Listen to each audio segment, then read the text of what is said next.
In this video, you'll discover the true price this people pays for their freedom. We are going to peel back 4 layers of secrecy to reveal what is strictly hidden from outsiders. First, we strip away the facade. We'll look at how the begging industry actually operates and the mystery behind their massive empty palaces. Then, we descend into history. The truth about 500 years of slavery in Europe and the Nazi experiments the world has largely remained silent about. Next, the internal law, a justice system with no police, the lethal danger of a woman's skirt, and the concept of impurity. And finally, mysticism, the legend of how God himself supposedly granted them permission to steal. Welcome to the other side. Divide. Roma versus Gadjo. To understand this people, you must first grasp one fundamental truth. For them, humanity is not one. In their minds, there is an insurmountable wall that splits the world into 2 very unequal parts. There are the Roma, the people, the insiders, those who follow the law and the traditions, and then there is everyone else, you and me. The people they call Gadjo. The word Gadjo or Gaje is often translated simply as stranger or outsider, but in the Romani language it carries a hidden subtext. It implies peasant, simpleton, and sometimes victim. This division creates what anthropologists call a dual morality, and this is exactly what infuriates the outside world the most. Inside the community, the code of honor is absolute. To cheat one of your own or to steal from them is a grave crime, one that can lead to permanent exile from the family. But those rules vanish the moment they face a Gadjo. In their culture, deceiving an outsider is not a sin. It is a sign of wit. It is a necessary survival skill in a hostile environment. For centuries, they have lived in a state of cold war with the rest of the world. And in war, seizing resources from the enemy isn't theft. It's a trophy. To us, it is a crime. To them, it is a 1,000-year-old hunting strategy. And to ensure this hunt is successful, they developed methods that many view as pure mysticism. Gypsy Hypnosis. We've all heard the stories.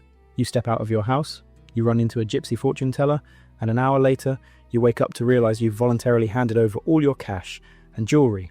You have no memory of how it happened. People call it magic. Some call it black witchcraft. But science gives it a different name. It is an aggressive form of street hypnosis rooted in sensory overload.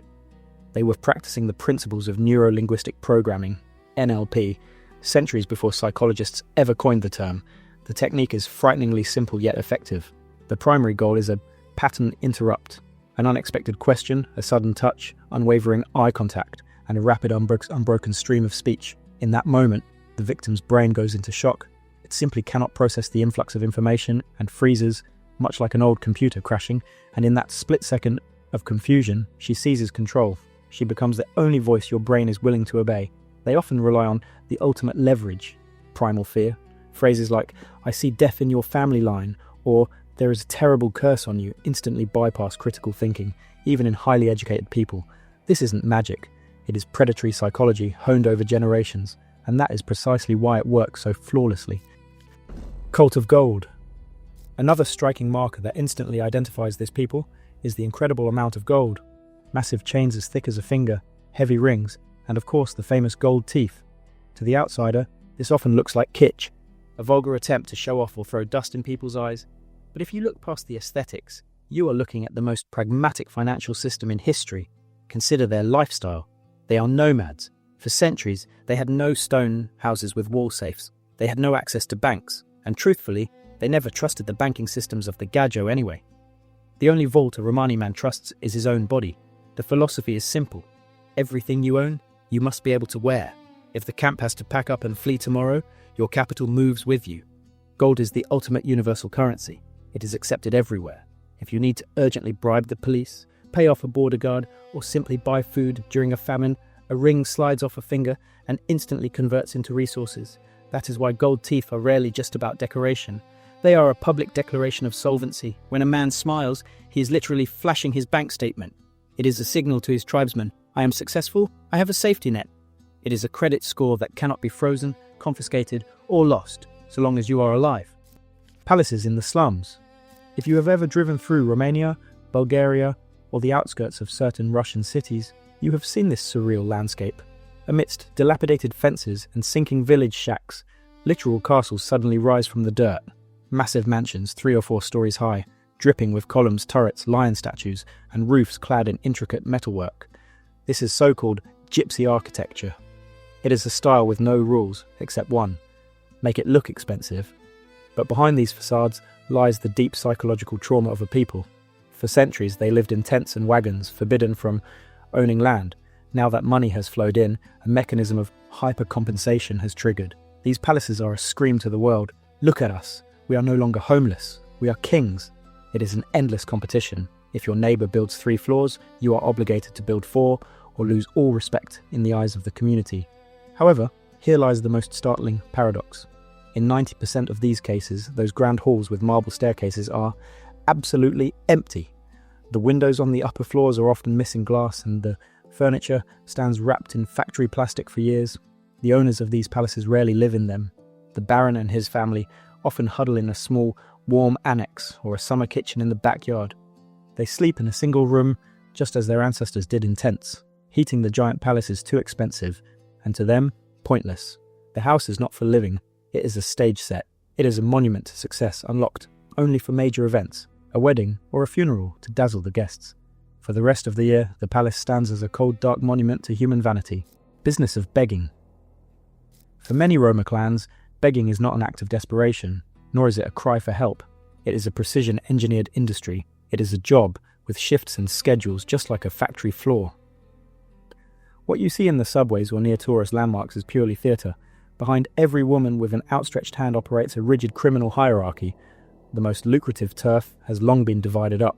To stand at a specific intersection, one must pay rent to a local overseer or baron. A lone wolf but simply cannot survive here. They would be driven out or crippled by their own people. But the darkest, most harrowing aspect of this business is the use of living props, the children. Have you ever noticed that the infants in the arms of beggars are almost always asleep? They don't cry, they don't beg for food, and they don't squirm despite the city noise, the hunger, and the cold. Doctors and police know the grim truth.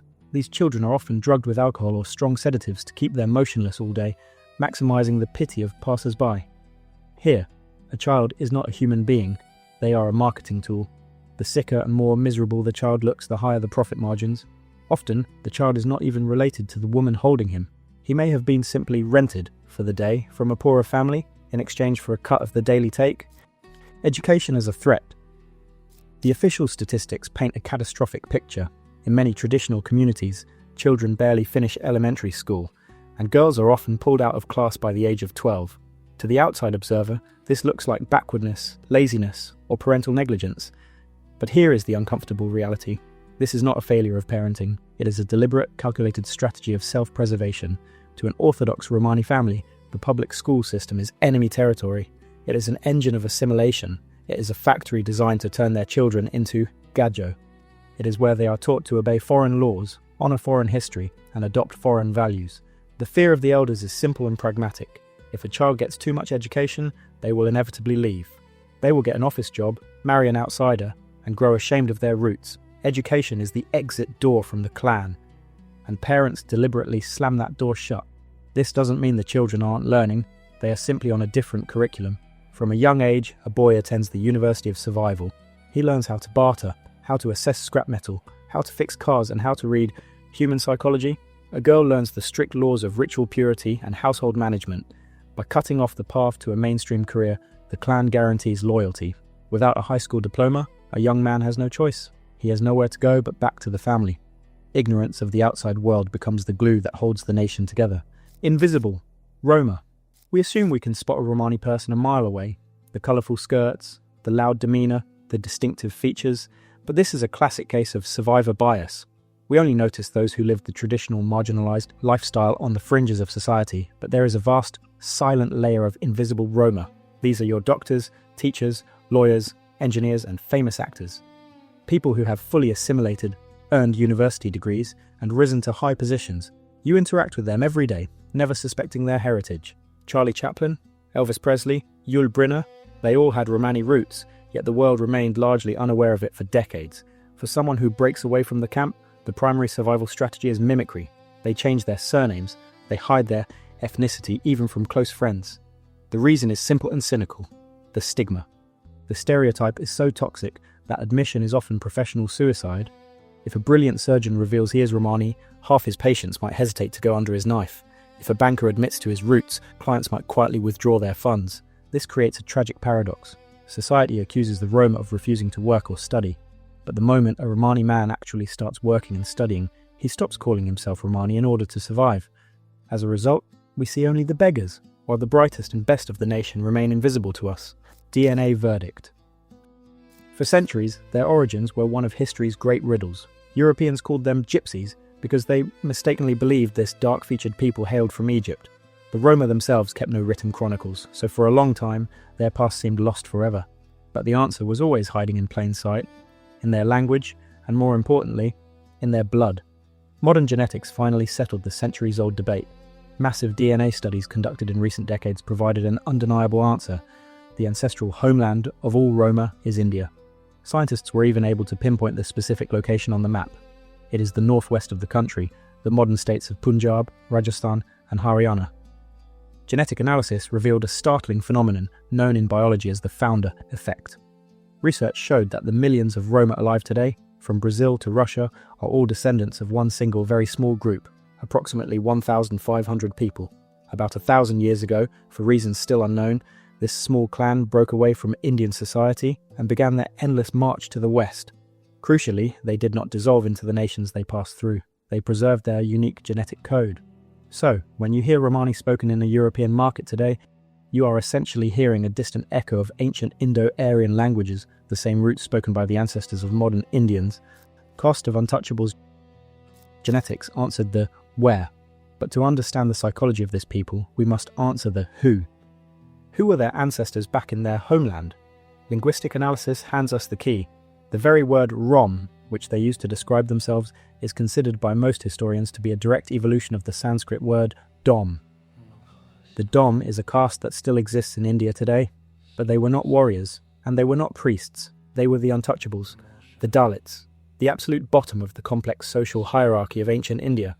They were forbidden from living inside village walls, forbidden from drinking from communal wells, and forbidden from touching members of the higher castes. Their lot in life was strictly defined. Wandering musicians, blacksmiths, cleaners of filth, and cremation ground workers. People who handled death. This explains everything. The Roma did not become outcasts when they arrived in Europe. They were outcasts from the very beginning, centuries before their exodus began. It was in India that their unique survival model was forged, the habit of living in isolation, relying solely on the clan, and viewing the outside world as a source of danger. This is not a trait acquired in Europe, it is ancient social memory. They were accustomed to being strangers among their own people 1,000 years ago, and when fate scattered them across the globe, they simply continued to live as their ancestors from the Dom caste did. Proud, closed off, and always on the move. Great Exodus. Why did an entire people suddenly uproot themselves and leave their home forever? This was not a voluntary journey. Historians call it a flight from the apocalypse. Around the year 1000 AD, a catastrophe struck northern India. Sultan Mahmud of Ghazni, a brutal conqueror, launched his devastating campaigns to bring Islam to the region by fire and sword. Cities were razed to the ground, temples were destroyed, and the population was driven into slavery en masse. And here lies the key to the mystery. The ancestors of the Roma were not merely peaceful villagers. The most probable historical hypothesis suggests they were part of the massive military baggage train accompanying the Indian resistance army. It was a diverse crowd, blacksmiths to repair weapons, grooms to tend the war horses, and musicians to boost the soldiers' morale. They were the logistics of war. But the war was lost. When the Indian Rajas fell, these people found themselves in a deadly trap. There was nowhere to return to. Behind them lay only ash and captivity. Staying put meant certain death. They had only one escape route left, west, away from the bloodshed. This scattered group of a few thousand, united only by fear and the will to survive, stepped into the unknown. Thus began their 1,000-year journey, transforming a caste of servants into a nation of eternal wanderers. 500 years of horror. This is one of the darkest and most silenced chapters in European history. When we hear the word slavery, we immediately picture the cotton fields of America and African captives, but few people realize that in the very heart of Europe, on the territory of modern-day Romania, slavery flourished for 5 long centuries, and the slaves were the Roma. From the 14th century until the mid-19th century, in the principalities of Wallachia and Moldavia, a Roma person was born as property. In the legal codes of the time, they were not listed as humans, but as chattel, movable assets. They were categorized alongside livestock. Literally, in the ledgers of the church and the nobility, you would find inventories reading 3 horses, 2 cows, 5 gypsies. They were sold at markets, often by the pound. They were given as dowries for weddings. They were gambled away at card tables. The laws were monstrous. A master had the right to punish his slave, chain him, or split up a family, selling the children to one landowner and the parents to another. This was simply daily life. The most striking fact is the timeline. This slavery was abolished almost simultaneously with slavery in the United States in 1856.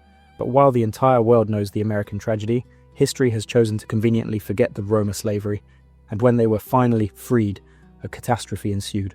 Hundreds of thousands of people were simply turned out onto the streets. They were given no land, no compensation, and no money for food. Yesterday's slaves became absolute beggars in a world that despised them. This is a historical trauma that has never healed. Their poverty and their deep distrust of the state did not appear out of thin air. They are the echo of 500 years when the law regarded them as nothing more than a talking tool. Porajmos. This is one of the bleakest chapters of World War II, one that history often prefers to keep silent about. We all know the word Holocaust. It is a tragedy recognized by the entire world, but there is another word, one missing from most school textbooks. Porajmos. Translated from the dialect, it means the devouring or the destruction. It is the Roma Holocaust. The Roma were the second nation in Europe condemned by Hitler to total physical annihilation.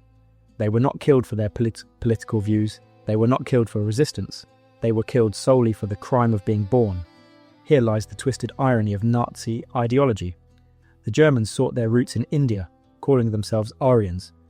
The Roma are the direct descendants of those ancient Indo-Aryans, speakers of that very language.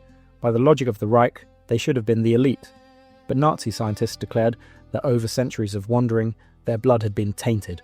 They were classified not as Aryans, but as a threat to the racial purity of Europe. The death machine operated with ruthless German efficiency. Estimates vary, but between 200,000 and 500,000 people perished in the camps and mass graves. That was a quarter, perhaps even half, of all the Roma in Europe. In Auschwitz, there was a specific sector known as the Gypsy family camp. It was liquidated in a single night. On August 2nd, 1944, nearly 3,000 people, elderly, women, and children, were sent to the gas chambers. But the ultimate injustice happened after the victory. At the Nuremberg trials, the Roma were simply forgotten. For decades, they were not legally recognized as victims of genocide. While Germany began paying reparations to Jewish survivors in the 1950s, the Roma were ignored until the 1980s. By then, most of the witnesses had already died in poverty. To the world, Porajmos remained an invisible tragedy. Mengele's experiments. Deep within the Auschwitz death camp lay a unique sector, the Gypsy family camp. Unlike other prisoners, the Roma here were allowed to keep their own clothes and live together as families. But this was no act of mercy. It was a personal zoo for Josef Mengele, the doctor known to history as the Angel of Death. Mengele was obsessed with genetics, and for him, Romani children were nothing more than expendable raw material.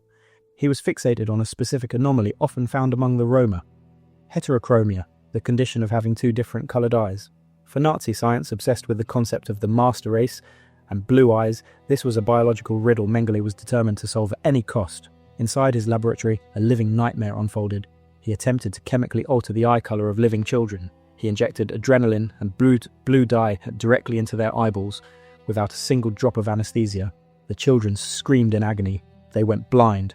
Massive infections set in, but the doctor remained undeterred. When the experiment was over, and it always ended in failure, the children were disposed of, usually with a phenol injection straight to the heart. But even in death, they remained mere specimens to him. Mengele harvested their eyes. He sent them to Berlin in preservation jars, or pinned them to the wall of his office, like a collection of rare butterflies. To him, these children were never human beings. They were simply free lab rats, their lives worth less than the chemicals in his syringe. Sterilization in Europe. We are conditioned to believe that eugenics, the science of racial purity, died in the bunker with Hitler in 1945. But this is a massive delusion. The war against the Roma in Europe did not end. It simply shapeshifted. It became quiet, sterile, and medical. In the very bastions of democracy and progress, in wealthy Sweden, Switzerland, and Czechoslovakia, state-sponsored programs for the forced sterilization of Romani women operated for decades. The bureaucratic logic was monstrously pragmatic. The Roma were labelled socially unadaptable. Officials crunched the numbers and decided It is cheaper to surgically stop them from breeding than to pay welfare for their children. How did they enforce this? Often through cold-blooded blackmail. Doctors would shove consent forms at women during active labour while they were delirious with pain and unable to read the text. Or they delivered a brutal ultimatum. Sign for a tubal ligation now, or we will take your existing children to an orphanage immediately because you lack proper housing. In other cases, it was pure deceit. Young girls were told they were undergoing a routine procedure, like an appendectomy. They woke up from anesthesia, unaware that their future had been stolen forever. The most shocking part is the timeline. This wasn't the Dark Ages. In Sweden, the home of the Nobel Prize, this law remained on the books until 1976. And in Eastern Europe, human rights groups documented cases of forced sterilization as recently as the early 2000s. While the world gave speeches about human rights from high podiums, Europe was quietly trying to solve the problem with a surgeon's scalpel. Why they have no state. There are an estimated 12 million Roma people in the world. That is a population larger than Greece, Portugal or Sweden. Yet they possess not a single square inch of sovereign land. They have no seat at the United Nations, no capital city, and no borders. Why? After World War II, witnessing the creation of Israel, Roma leaders dreamed of a similar homeland, a Romanistan. They petitioned the UN, demanding territory as reparations for the genocide. But the project was doomed from the start by three fatal flaws. First, geography. The Jewish people had a historical destination, the Promised Land. The Roma had none. India, their ancient cradle, refused to take them back. To modern Delhi, they were strangers who had abandoned the country a millennium ago, and Europe certainly had no intention of carving out a piece of its own territory to give them. Second, a crisis of unity. Roma is just an umbrella term. Beneath it lies a fractured mosaic of dozens of distinct ethnic groups. The Kalderash, the Lavari, the Sinti, the Gitan. They speak different dialects, pray to different gods, and often carry deep-seated feuds with one another. A Spanish Catholic Gitan would struggle to understand or even trust a Russian Orthodox Rom. Uniting them under one flag was a logistical impossibility. Third, the mentality. The Roma have never had a vertical power structure. The Hollywood trope of a king of the Gypsies is exactly that, a fairy tale for outsiders. In reality, authority is intensely local. It belongs to the patriarch of a specific family or clan. A Romani man recognizes no boss he does not know personally. So, they chose a different path. They created a unique phantom state, a state with no borders, no army, and no tax codes. Their homeland is wherever their wheels happen to stop tonight. And in the age of globalization, this fluid model might just prove more durable than the stone borders of traditional nations. Romano Kris. Imagine a society with no police force, no prisons, and not a single written statute. Does that sound like chaos? Like anarchy? No. It is actually one of the most effective and brutal legal systems in the world. Inside the community, the supreme authority is the Romano Kris, the Gypsy court. For centuries, the Roma have held a deep distrust of state justice. To walk into a police station and file a report against one of your own is the ultimate taboo. It is a betrayal of blood, a stain that can never be washed away. So every internal conflict, from unpaid debts and adultery to murder, is settled in-house. The judges are the community's most respected elders, men of unimpeachable reputation. Their authority is absolute. There are no slick lawyers here and no prosecutors to muddle the truth with technicalities. The primary instrument of justice is the oath, and this is not the empty formality we see in a modern courtroom. Here a suspect swears on what is truly sacred, the lives of his children, the graves of his ancestors, or a revered icon. To a person with a traditional mystical worldview, lying under such an oath is a psychological impossibility. The terror that a lie will bring a curse, a fatal illness, or death upon their entire lineage acts far more effectively than any polygraph test. That is why, before the Romano Kris, men will confess to crimes they have successfully hidden from the police for years. The verdict of this court is final. There is no court of appeals. And while the Roma do not build prisons, they possess a punishment that, for a clan member, is far more terrifying than any jail cell. But we will get to that in the next chapter. Ultimate punishment. The Roma do not build prisons. You will find no jail cells, no handcuffs, and no wardens in their communities. Yet they possess a sentence that, in its psychological cruelty, surpasses any life imprisonment. It is total exile. When the Romano Kris delivers this verdict, the convict is not merely evicted from the camp, he is branded Marime, polluted, defiled. It is a status of social death. From that second on, he ceases to exist to the community. No one, not his lifelong friends, not his neighbours, nor even his own brothers or mother, has the right to speak to him. They cannot shake his hand, share a meal with him, or offer him a single glass of water. The rule is absolute. Any contact with the outcast instantly infects the person who touched him. For a Westerner, raised on the ideal of individualism, this severity might be hard to grasp. But for a traditional Romani man, whose identity is entirely dissolved into the clan, this is the apocalypse. He does not know how to function as an I, he only knows how to live as a we. The exile is cast into an absolute vacuum. To his own people, he is now a walking contagion, to be shunned like the plague.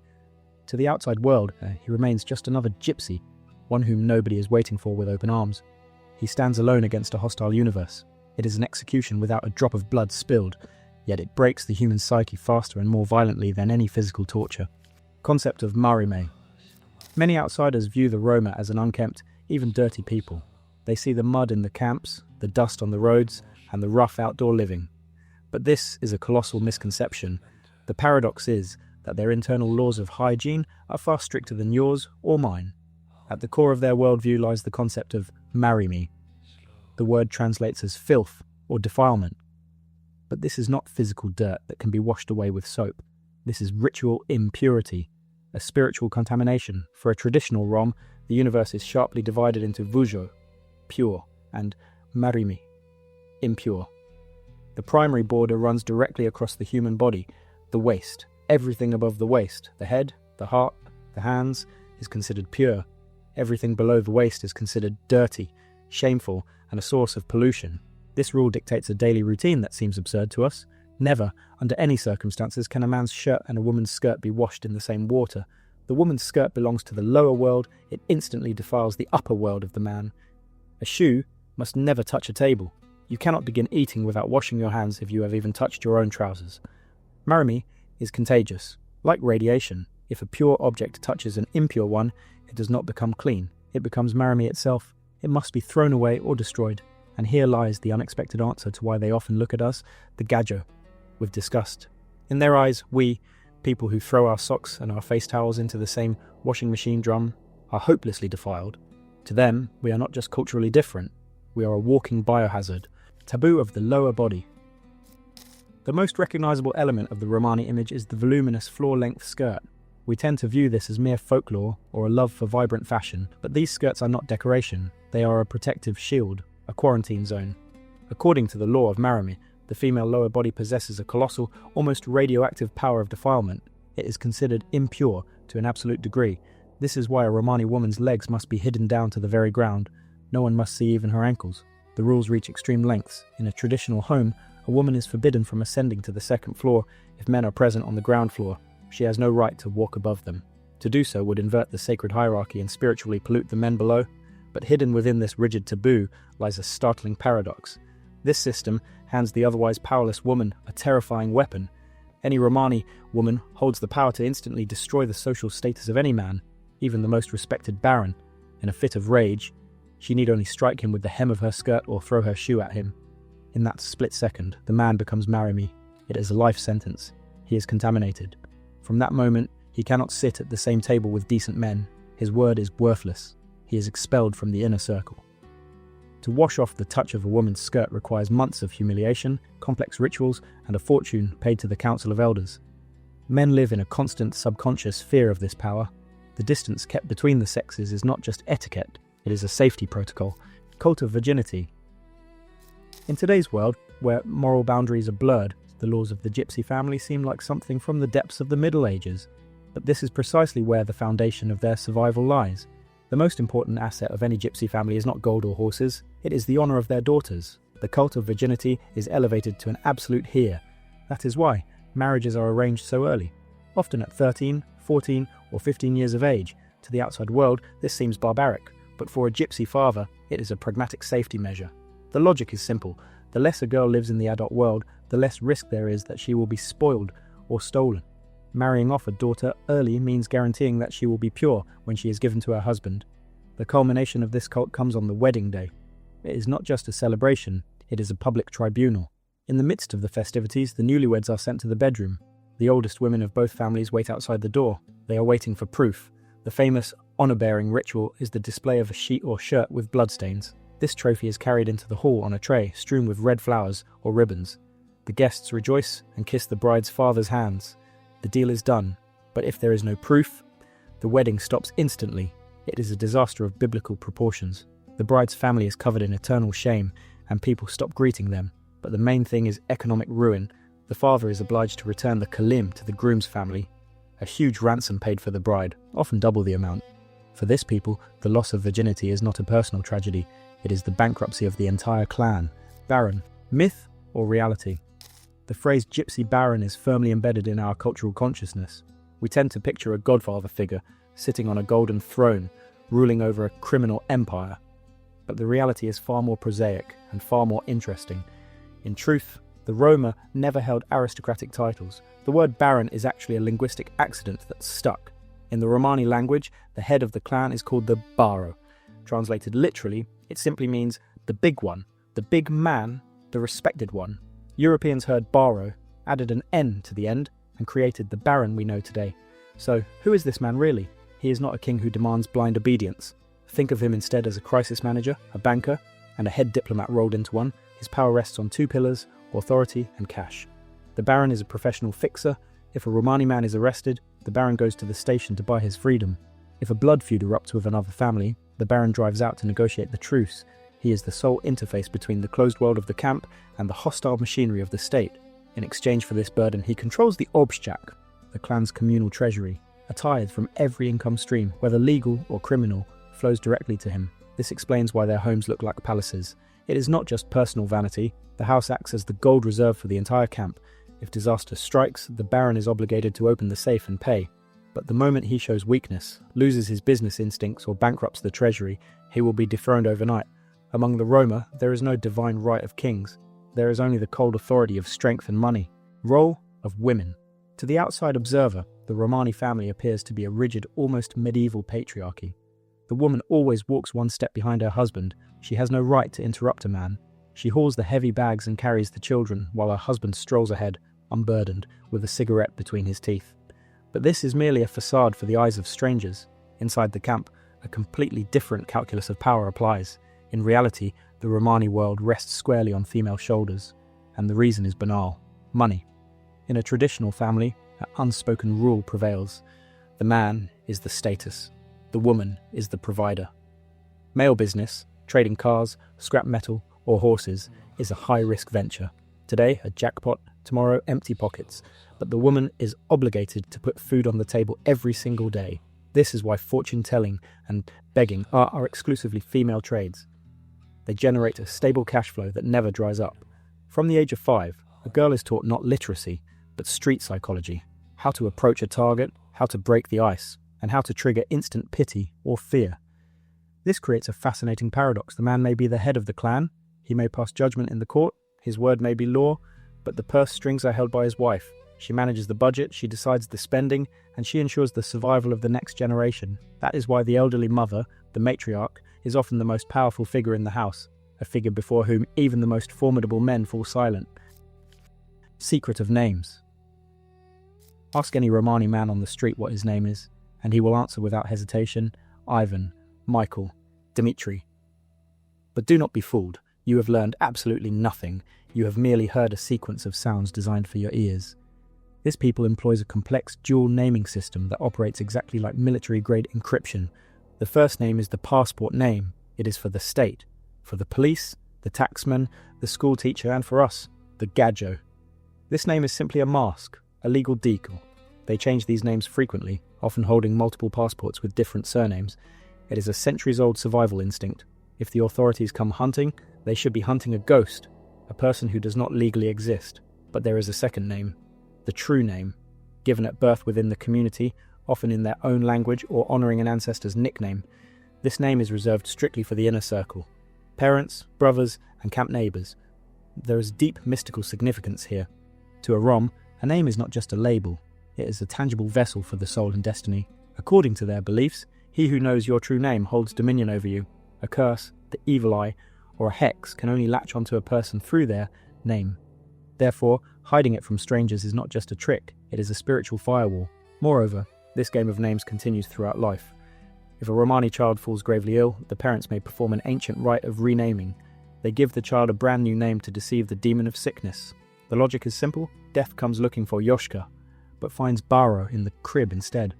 Confused, death does not recognize the victim and passes by. To them, a name is never just a line on a birth certificate. It is active camouflage, designed to protect them from evil spirits and evil men alike. Legend of the fourth nail. We have arrived at the very heart of the Romani psyche. We are answering the question that has baffled Europeans for centuries. How can a deeply religious people, who fear curses and honor God, violate one of the 10 commandments, thou shalt not steal, so Gypsy, so casually? And how do they do it without feeling a shred of guilt? The answer lies in their most sacred legend, the legend of the fourth nail. It is an apocrypha passed down by word of mouth for 1,000 years. According to the tradition, when Roman soldiers were preparing to crucify Jesus Christ, they forged not 3 nails, but 4. 2 were intended for his hands, 1 for his feet, and the 4th, the longest and cruelest of them all, was forged to pierce the Saviour's heart. At that moment, a Romani man, some versions say a smith, others a passerby, was walking past Golgotha. Seeing Christ's suffering, he took pity on him. In the chaos, he stole that 4th deadly nail and hid it. According to the legend, because of this theft, Jesus was spared the blow to the heart. And then, from the height of the cross, God proclaimed, "Because of this act, I allow your people to wander the world forever, and in memory of the fact that you stole to save a life, I forgive your tribe the sin of theft for all eternity." To us, this sounds like a beautiful fairy tale or a convenient excuse, but for a traditional Rom, this is a divine indulgence. It is a document signed and sealed by God himself. They sincerely believe they hold a special right to steal. When they deceive a Gajou, they are not committing a crime in the eyes of heaven. They are simply exercising their unique privilege. In their picture of the world, this is not a sin. It is their reward for the day their ancestor tried to save God. Eaten book.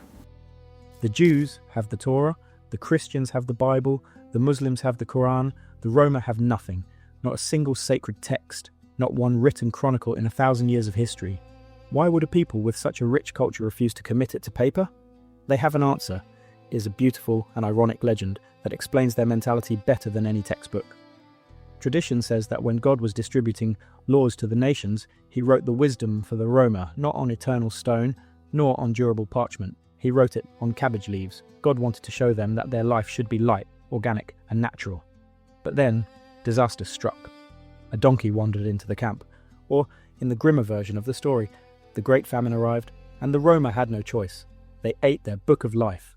To a Western ear, this sounds like a joke, a punchline, but the elders attached the deepest philosophical meaning to this parable. By eating the book, they did not lose the wisdom, quite the opposite. They made it part of their own flesh and blood. They no longer need libraries, archives, or dusty tomes to consult when they need to know right from wrong. The wisdom is inside us, they say. That is why the Roma live not by cold logic, but by intuition and feeling. They believe that written law is a dead letter, a cage for the mind. True law is dissolved in their blood, and it travels with them wherever fate may toss them. Religious chameleon? Ask a Romani man about his faith. In Russia, he will cross himself fervently and say, "I am Orthodox." In Spain, he will flash a rosary and reply, "I am Catholic." And in Turkey or Bosnia, he will quietly attend the local mosque. Historians call this a unique phenomenon of religious mimicry. This people has never waged a religious war. They have never died for dogma. Their survival strategy is different and far more practical. Why quarrel with the god of the land you are currently standing on? It is the highest form of diplomacy. Upon entering a new country, they adopt the local religion as easily as they exchange currency at the border. It is an admission ticket into society, a way to demonstrate loyalty and avoid unnecessary conflict with the Gadjo. But do not be deceived.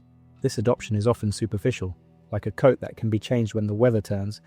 Deep inside, beneath the mask of Christianity or Islam, the Roma preserve their own ancient and ruthless pragmatism. Out in their language, God is called Devla. And this is not exactly the God that theologians write about. They have little interest in the complex concepts of the Holy Trinity or the strict laws of Sharia. Their true faith is the magic of luck and the terror of curses. They will readily light a candle to St. Nicholas in a church, but they are not asking him for the salvation of their eternal souls. They are asking for a successful deal, health for their horses, or protection from the police. To them, all the world's religions are simply different dialects of the same language, and they do not care about the shape of the temple or the name of the prophet, as long as the prayer brings health and cash to the family. Sara Kali. In the small coastal town of Sainte-Marie-de-la-Mer in the south of France, an event takes place once a year that the Vatican tolerates but does not endorse. Thousands of Roma from all over Europe converge here to carry a statue of a black woman out of the crypt, march her through the crowds, and solemnly submerge her in the waves of the sea. Her name is Sara Kali, or simply Black Sara. Officially, the Catholic Church does not recognize her as a saint. To the priests, she is merely a footnote, a legendary servant girl who supposedly attended to the biblical Marys, but to the Roma, she is a queen. She is their supreme intercessor before God. Why her? Historians and theologians see this as a stunning example of cultural memory in action. Look closely at the name Sara Kali. Now, remember where the Roma came from? India. In the Indian pantheon, one of the most powerful deities is the goddess Kali. In Sanskrit, the word Kali literally means the black one. She is the dark mother, a fierce protector often depicted with a black face. Scholars are convinced Black Sara is not a Christian saint at all. She is a camouflaged pagan goddess. She is the deity the ancestors of the Roma took with them into exile 1,000 years ago. Arriving in Christian Europe, they could not openly worship the multi-armed, terrifying Kali, so they hid her inside Christianity. They disguised her as the servant Sara. For them, she is the perfect idol. Like the Roma themselves, she is an outsider. She is dark-skinned, she is a servant, she is rejected by the official authorities. That is why they pray to her with such ferocity and passion. In the face of Black Sara, a nation of exiles found only God who truly understands their pain. Cult of ancestors and the fear of the dead. No culture reveres its elders quite like the Roma. As long as a grandfather draws breath, he is a king. His word is law. His grey hair is the family's crown. But the moment his heart stops, that deep reverence instantly curdles into primal terror. Deep in the Romani psyche lies a fundamental fear of the dead. They believe in the mulo. This is not a Casper-style ghost or a floating spirit. It is a revenant, a corpse reanimated by a grudge returning to exact vengeance on the living. The logic of this fear is ironclad. The Rome believed that the dead envy the living. If the elder was mistreated in life, fed poorly, disrespected, or, God forbid, buried without proper honours, he will return, not to visit, but to drag his tormentor down with him. Therefore, a Romani funeral is not merely a farewell, it is a complex containment operation. They do everything possible to confuse the spirit. The body is often carried out feet first, not through the front door, but through a window, or even through a hole knocked in the wall. This ensures the confused spirit cannot find the entrance to return home. In the coffin, they often place thorny branches of blackthorn or drive steel needles into the deceased's clothes. The belief is pragmatic. If the mulo tries to rise, he will get entangled in the thorns and remain trapped. To us, these are superstitions. To them, it is a clear and present danger. But this fear serves a crucial social function. Young Roma care for their elders flawlessly, not just out of love. They do it as an insurance policy. They must ensure that when grandfather dies, he dies satisfied, with no reason to come back and settle the score. Funerals as a celebration. For the average European, a funeral is a somber affair. We associate it with black clothing, silence, grief, and modesty. But if you were to stumble upon the funeral of a wealthy Rom, you might easily mistake it for a wedding. Brass bands play loud music. Banquet tables, groaning with delicacies and expensive liquor, are set up right among the tombstones. You hear toasts and clinking glasses, not just weeping. Why? Because for the Roma, death is not an end. It is a relocation. They view the afterlife with a literalism that can be startling. They believe that in the other world, a person requires exactly the same things they needed in this one: comfort, status, and connectivity. That is why a Romani grave is not merely a hole in the ground, it is an underground apartment. The walls are reinforced with concrete and lined with expensive Italian tile or marble. Inside, they place the deceased's favourite furniture, hang Persian rugs, and install a fully stocked bar with elite cognac. Into the coffin goes far more than religious icons. They pack wads of cash, real US dollars or euros, heavy gold jewellery, cigarettes, and invariably, a fully charged mobile phone. The logic is ironclad. What if he needs to make a call? What if he needs to handle business? There are documented cases where wealthy crypts were fitted with electricity, televisions, and even air conditioning units. To us, this looks like insane extravagance, but to the family it is their final and most important investment. The relatives are obligated to prove to the camp, and, crucially, to the deceased himself, "Look, we spared no expense for you." It is a matter of prestige. It is shameful to be poor in life, but to be poor in death is a disgrace that stains the entire family name forever. Burning the wagon. To us, an inheritance is sacred, a grandfather's house, a father's watch, family heirlooms. We cherish these things as keepsakes. But in traditional Romani culture, the attitude toward a deceased person's possessions is diametrically opposed. They must be destroyed. This ancient custom, the burning of the kibitka, the living wagon, looks like pure vandalism to the outsider. Immediately after the funeral, the family would gather everything that belonged personally to the dead: his clothes, his bedding, his favourite mug, his tools, and in the past, even his home on wheels. Everything was piled up and surrendered to the flames. Why?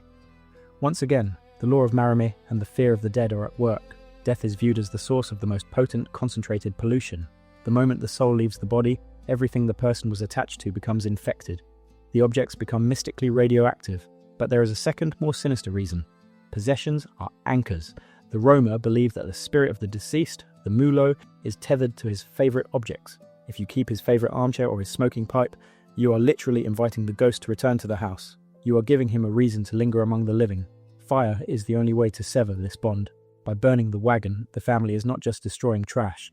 They are performing an act of liberation. They are telling the soul, you have no business here anymore. You own nothing here. Go away. In the modern world, of course, they do not burn down marble palaces. The custom has evolved. Personal items are now often destroyed or sold to the Gadjo. The logic is cynical but flawless. Outsiders are already impure, so the pollution of the dead cannot harm them further, and a Romani spirit would never bother visiting a stranger. Therefore, selling the deceased's car to a Russian neighbour is safe. Fortune-telling, the original psychotherapy. Cynics call it a scam. The police call it a felony. But let's ask ourselves an honest, uncomfortable question. If this is nothing but a primitive con, why has this business flourished for 1,000 years? Why, in the age of smartphones and artificial intelligence, do people still carry their money to women in colourful shawls? The answer is simple. Romani fortune-telling is the oldest and most accessible form of psychotherapy on Earth.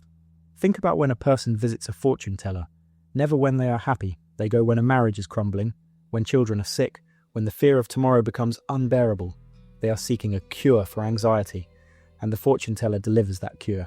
They hold no diplomas from Freud or Jung, but they possess 1,000 years of experience in cold reading. A Romani girl learns to read faces long before she learns her alphabet.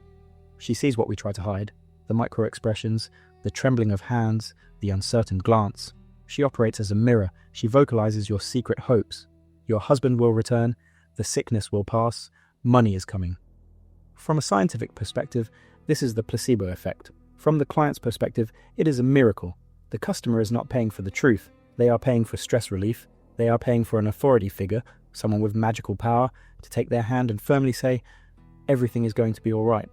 But there is a second layer. The fortune tellers themselves, known as drabadi, often sincerely believe in their gift. It is not always cold cynicism. It is part of their magical thinking. They believe the cards of the instrument and they are merely the conduit. And this genuine belief in their own power makes their sessions so convincing that even skeptics often walk away feeling a sense of relief. Curse of eternal wandering. For centuries, poets and painters have romanticized the gypsy wagon. To us, people shackled to our offices, our mortgages, and our national borders, their life looks like the embodiment of absolute freedom. The wind in your hair, a campfire in the night, and zero obligations. But the Roma themselves see it differently. For them, the road is not romance, it is fate. In their folklore, the nomadic life is rarely described as a choice. It is depicted as a divine punishment, a penance imposed on the people for ancient sins. They have no land to sink roots into. They have no fortresses to hide behind. They are doomed to be eternal guests in other people's homes. But hidden within this curse lies the secret of their immortality. Look at history. The great empires that persecuted the Roma, the Roman, the Byzantine, the Ottoman, the Third Reich, all of them have crumbled into dust. Their stone walls fell, and their borders were erased from the map. But the Roma are still here. Their homelessness was their salvation. Without a state to defend, they learned to be invisible to the blows of history. Without roots to anchor them, they could not be broken by the storm. They simply bent and moved. Even today, when many Roma have settled down and built those golden palaces, the call of the road remains in their blood like a genetic memory. Psychologists have noted a fascinating fact. Many wealthy Roma fall into deep depression if they stay in one place for too long.